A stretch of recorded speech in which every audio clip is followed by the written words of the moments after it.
Pour être honnête, j'ai carrément regardé ce drama parce que il y a Jealousy dedans.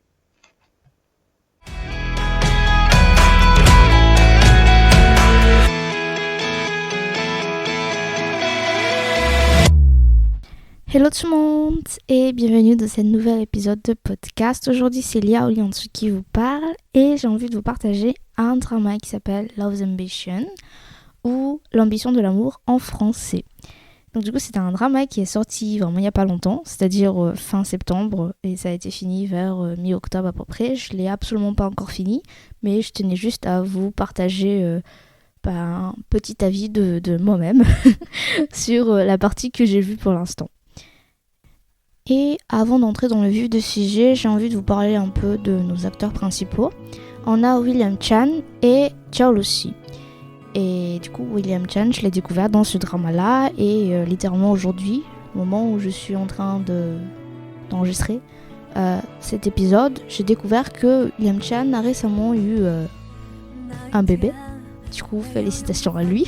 Sinon, il n'y a rien d'autre. Je connais pas le gars. Je sais pas ce qu'il a fait comme drama avant. Et pour Zhao Lusi, j'ai quand même un peu de choses à dire sur elle. Parce que c'est la seule personnalité asiatique que j'ai rencontrée de ma vie. Dans le sens vue face à face. Parce que je compte pas, par exemple, une chanteuse chinoise que je suis allée voir pour un concert. Parce que je lui ai pas parlé. Mais Zhao Lusi, j'ai réussi à quand même discuter un tout petit peu et je suis assez contente. En gros, ça s'est passé l'année dernière pendant le moment où elle est venue en France pour porter la flamme olympique et je suis allée la voir. Et je pense que c'était un des moments que j'ai plus kiffé l'année dernière.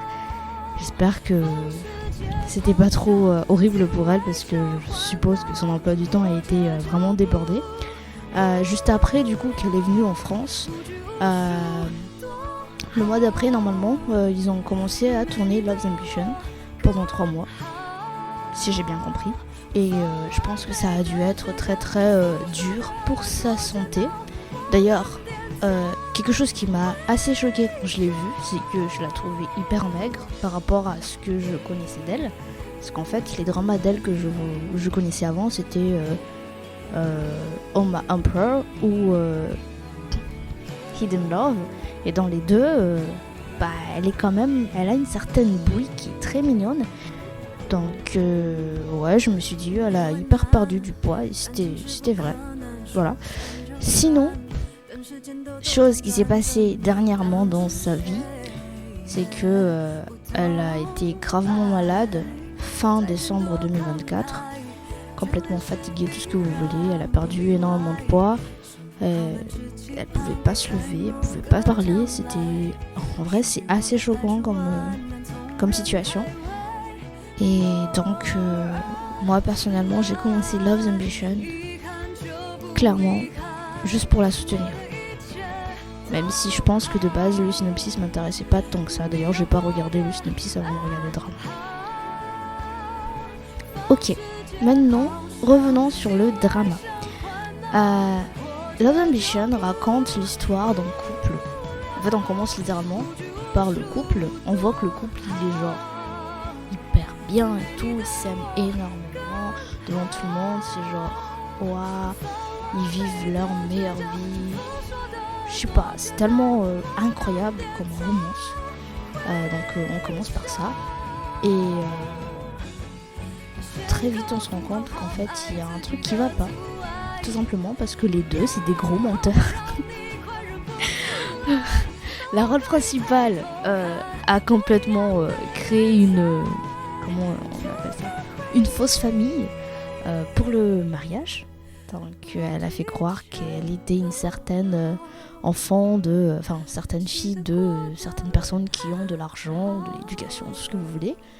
Parce qu'en fait, derrière, la famille du mec est très riche, très... comment on appelle ça ? Je sais pas, c'est pas noble le mot, c'est snob. Et n'aime pas les gens qui ne sont pas à la hauteur de leur fils, entre guillemets. Et d'un autre côté, le gars, il a pas l'air du tout suspicieux. D'ailleurs, on se dit, il a l'air tellement bien, puisqu'il aime la meuf et tout. Mais turns out, il y a des petits tics un peu dans certaines scènes qu'on trouve un peu weird. C'est que le gars, il surveille de fou la fille. Genre, par exemple, il est au courant de son emploi du temps à son travail. Parce qu'il s'est renseigné dessus, parce qu'il espionne la meuf.